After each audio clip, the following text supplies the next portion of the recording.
Adam and Eve in the Garden of Eden, Genesis 2, 8 to 25, and Genesis 3, 1 to 24.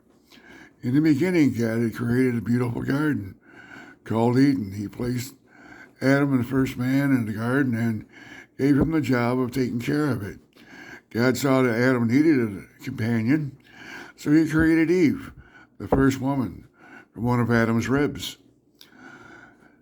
Adam and Eve lived happily in Eden, surrounded by lush trees, flowing rivers, and abundant fruits.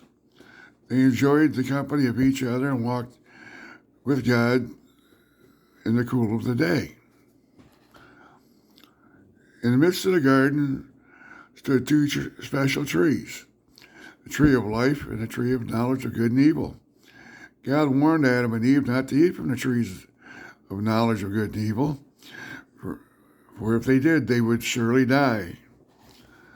One day, a cunning serpent approached Eve and deceived her into eating the forbidden fruit.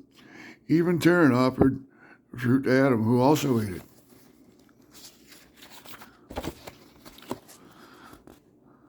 Their eyes were open. They realized they were naked. Feeling ashamed, they sewed fig leaves together to cover themselves. When they heard God walking in the garden, they hid from him. God called out to them, and they confessed their disobedience.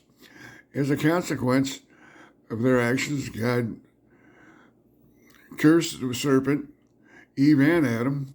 He banished them from the Garden of Eden, where they had once known only peace and harmony. Adam and Eve's disobedience introduced sin into the world, leading to pain, suffering, and separation from God. Yet, in their disobedience, God had shown mercy by promising a Savior that would one day redeem humanity from sin and restore fellowship with God.